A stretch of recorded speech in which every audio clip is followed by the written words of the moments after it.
Thanks for tuning in to this week's episode of Purpose to Audacity. I'm your host, Charmian Marie, and I'm happy that you are here. Purpose to Audacity is a podcast that seeks to tackle affairs of the heart, nurture a healthy mindset for self-actualization, encourage healing through Jesus Christ, assist with the discovery of purpose, and promote bold living in one's Christian identity. It's definitely my hope that you will find true value in what is shared, and with that, I invite you to like, share, and subscribe so that we can build this community and journey together intentionally. So, let's get at it.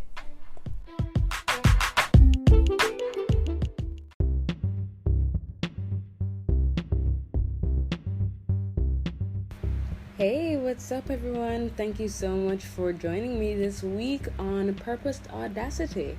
Now, this is actually the third episode in our focus on what does your yes mean. That's a series that I'm focusing on, and we actually have 2 episodes after this, right?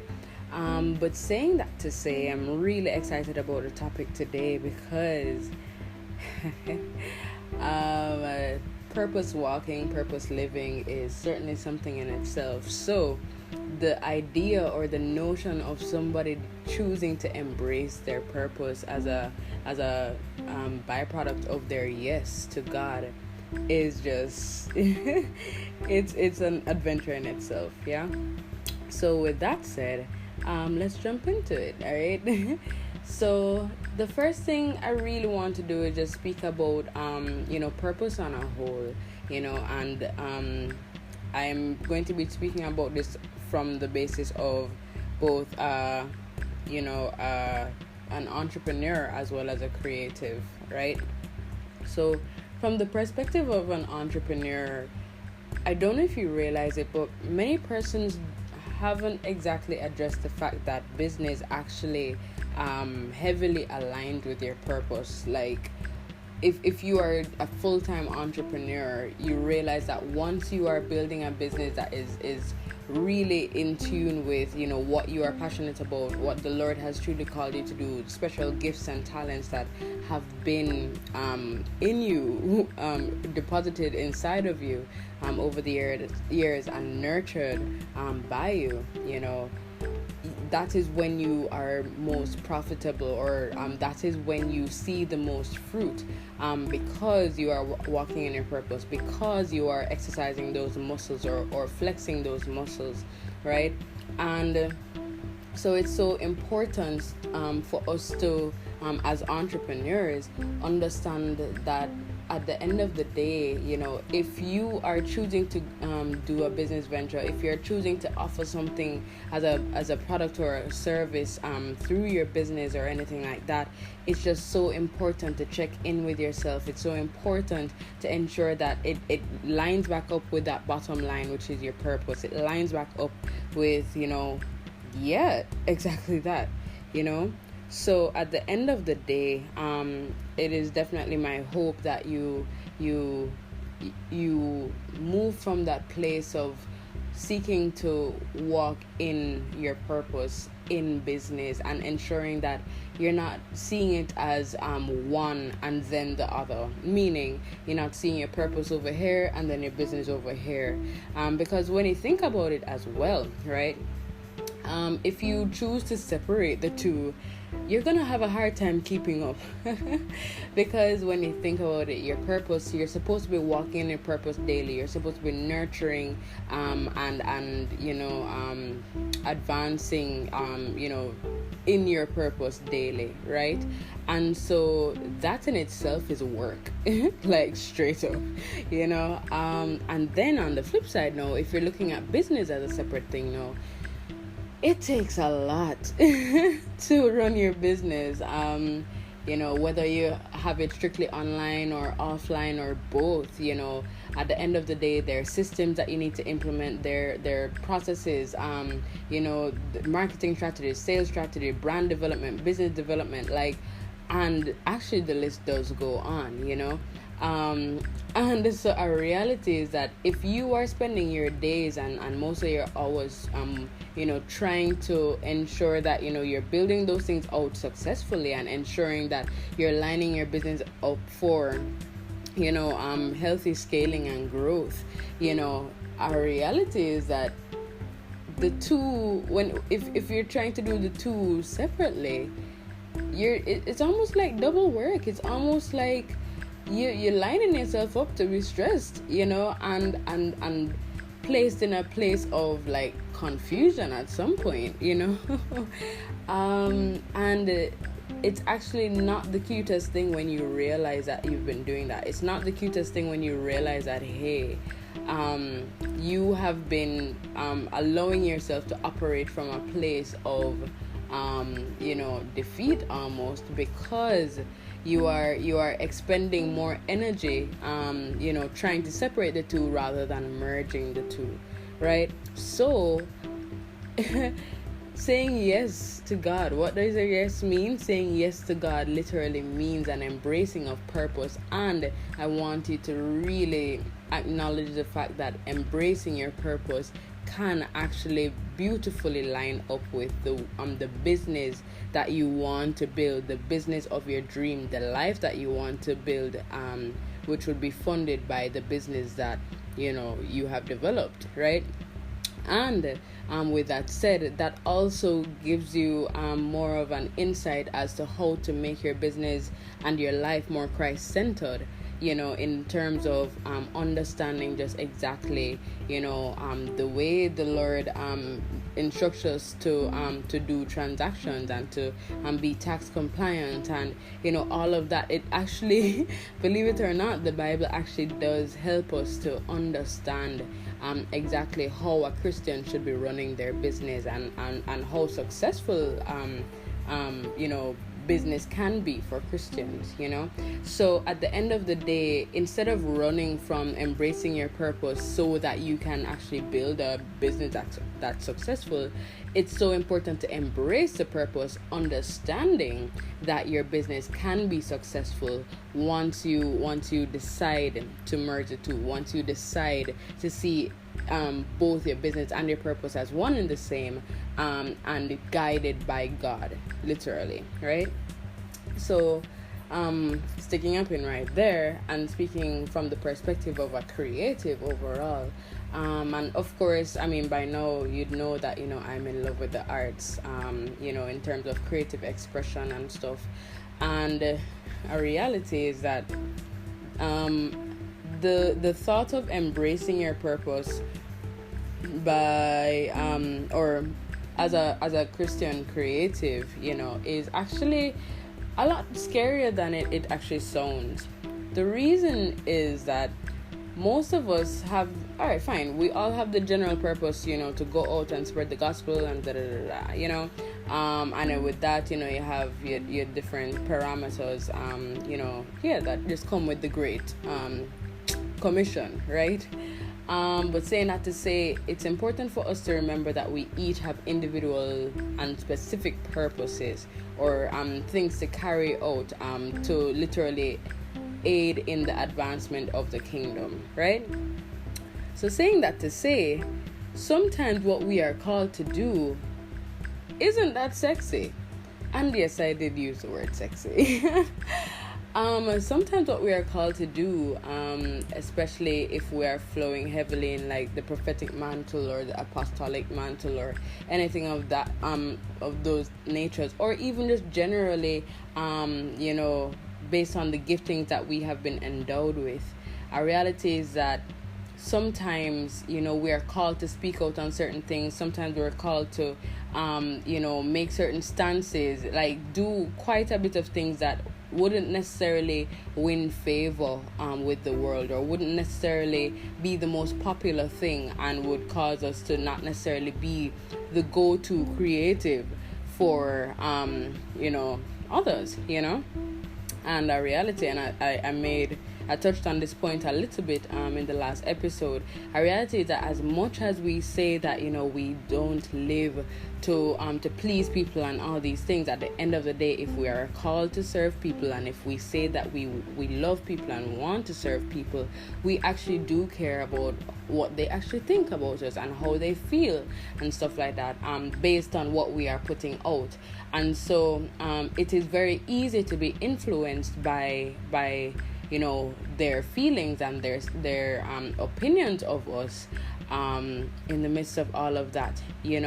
But at the end of the day, when you are truly embracing purpose, by saying yes to God and stuff, it means that you are literally unlearning that trend.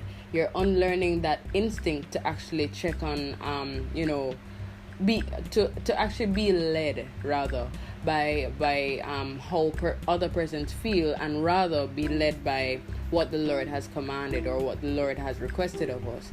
And so at the end of the day, and when you think about it, when we actually pursue that purpose, when we actually go down the path of purpose fulfillment, we realize that as much as persons might not necessarily gravitate at the start or might not necessarily like it and stuff, the thing that you have done, which is in obedience to God and according to your purpose, would end up being the thing that is needed by that person down the road, or those persons down the road.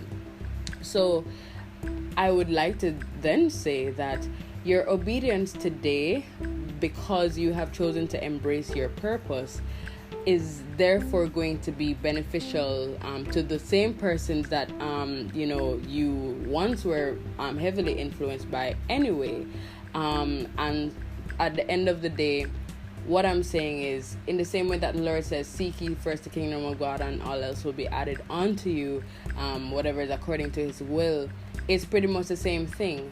Literally be obedient and seek to please the Lord first, by walking in purpose and stuff, and you literally see things fall into place. And I will also say, even if it's a thing where further down the road certain people do not come around, at the end of the day, it should be our deepest desire to accomplish the purpose of the Lord through the gifts and the talents that he has bestowed upon us, honestly.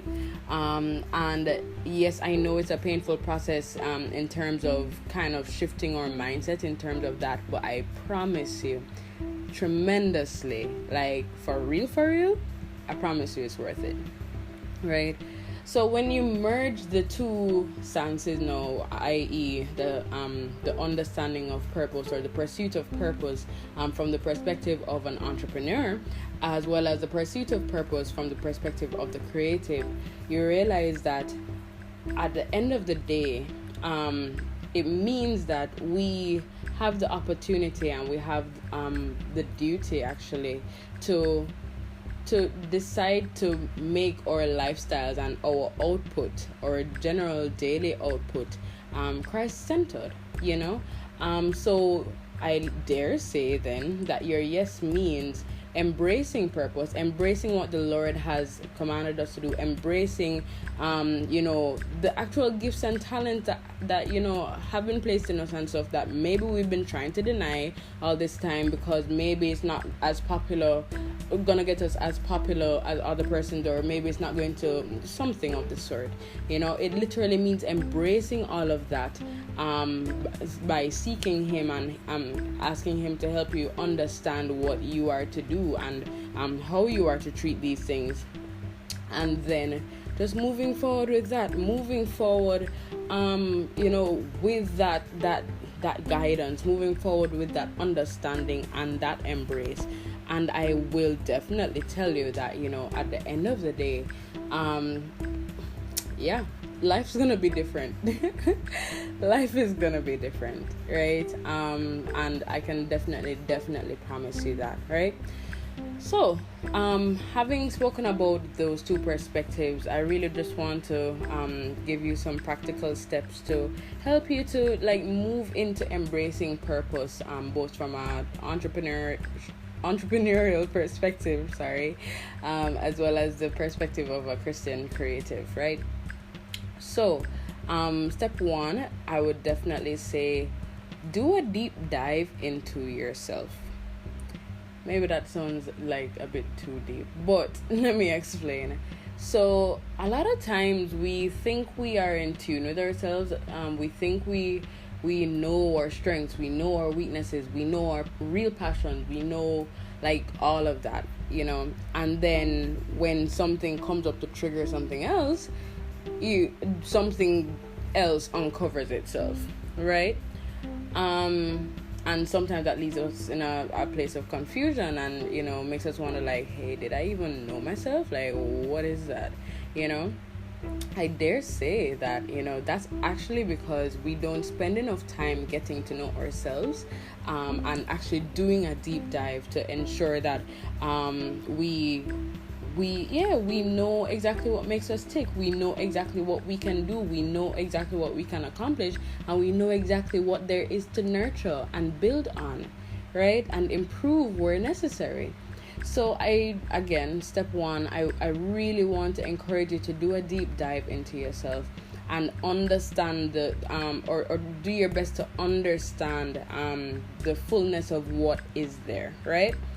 Cool. Then step two, I want you to take what you have uncovered, and I also want you to actually ask the Lord what He has placed inside of you, what it is that He has breathed over you, and at the end of the day, it's really going to come down to Him saying or sharing the way He sees you in terms of just the beautiful creature He has created, and so it's so important for us to still, yes, do a deep dive to see, how we have developed, how we've been journeying over the years, but find our identity through asking the Lord, the very person who made us, well, not person, the very being and superpower who made us, and so it's when we seek Him and understand the identity that we have in Christ, that's when we'll be able to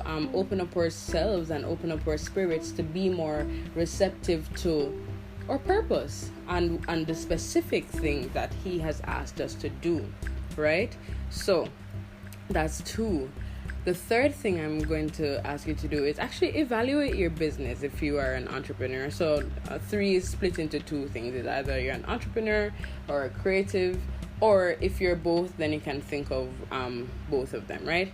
So if you are an entrepreneur, right, I'd like you to evaluate your business and really see if, one, you actually like what you are doing, if you like what you are offering. And when I say like, I mean, if you wake up at 12 o'clock in the morning or 3 o'clock in the morning or whatever, would you feel energized and excited to do some aspect of what you are offering, right? And if it is that you are not feeling that way, or if it is that you are having doubts, or you're even like Charmaine, what kind of thing is that? Nobody would want to wake up at 3 o'clock in the morning. I still want you to check on that, because at the end of the day, your purpose and the gifts and talents that are aligned with your purpose, when you are operating in your purpose and walking in that and stuff, it won't feel like a burden. Actually, it won't. The actual burdens that do come is the external aspects, like maybe difficult clients, or some tech malfunction, or you get what I'm saying. But internally, you are feeling settled and aligned and like you are on the right path, and like, yes, this is what I'm supposed to be doing. When I do this, this turns into gold. Like when I do that turns into gold, and it just feels like I am working like a well-oiled engine, because my spirit is connecting and feeling ignited by just what I am doing, straight up, so I definitely want you to evaluate your business in terms of that, to see if you're fully feeling aligned with what you are offering, right? And then on the flip side, for the Christian creative now, I want you to actually check yourself and see if what you are putting out there is actually in a bid to please others, versus you actually like carrying out what the Lord has actually instructed you to do, right? For instance, as a singer, I can tell you that I went through years of trying to write songs in ways that persons told me how to write songs, because persons would always tell me, hey, well, people are not going to listen to it, or people are not going to like it on the radio, or, something of the sort, right? But I can tell you straight up that for 3 years straight, I was stagnant and I felt stifled because I was trying to embody something that I was not. I was trying to do things that honestly, it didn't line up with what was placed inside of me, and what I knew the Lord was telling me to do, and how I knew He was telling me to do it, right? And so, I was just stagnant. I even tried to give myself a stage name to maybe, inspire me to do more. And I'll tell you, it didn't work. And so I had to take a step back and look at whether or not, I was doing it to seem more sexy to the world. Yes, there's that word again. Or if I was really moving according to what the Lord was leading me to do. And I will say, I had to dump that stage name real quick. I had to, just really regroup and say, you know what, I'm just going to release these no matter what. And so I said, you know what, God, if it is that I'm going to have to push this through different channels and stuff to still get your message out, the message that you have given me out, then I'm going to ask you to fund this. I'm going to ask you to fund my ministry, and I'm going to ask you to allow me to be able to give you more time through my ministry. And best believe, if you don't know by now, I left my 9-to-5 on June 10. And for the past couple of weeks, every week I've been able to rehearse, and this is with a full band. And the Lord has provided funds to facilitate that, right? And all of that happened because I decided to take a full step back and say, all right, cool. Am I trying to do this to sound a certain way for people to, to accept me? Or am I just going to just tap into what the Lord has given me and stay on that path and then allow Him to do what He wants to do thereafter? So with those 3 steps and everything, I would definitely say that the final thing, and I think it goes without saying, is do what it takes then, after all of that revision, after all of that introspection and all of that, do what it takes to get aligned. Do what it takes to get aligned, because it's when you do what it takes, to get aligned, that you'll really actually embrace your purpose, that you'll really actually step out in the yes that you have said to serving God and living a purpose-filled life, a bold life, actually. So, with that said, I definitely hope that you were able to get something from this episode. I hope that, it helps you in terms of, you thinking through just the way forward, honestly, and deciding that, at the end of the day, purpose is it. Purpose is where I want to go and what I want to dwell in. And as long as it is God-led and all of that, that will make the journey even that much more worth it. All right. So with that said, thank you again for joining me, and I'm looking forward to you joining me not next week, the week after, because this podcast comes out every 2 weeks and stuff. All right, and thank you so much for the support that I've especially been receiving since the launch of this series. I really, really appreciate it. So until next time, I'm your host, Charmaine Marie. Take care. Bye.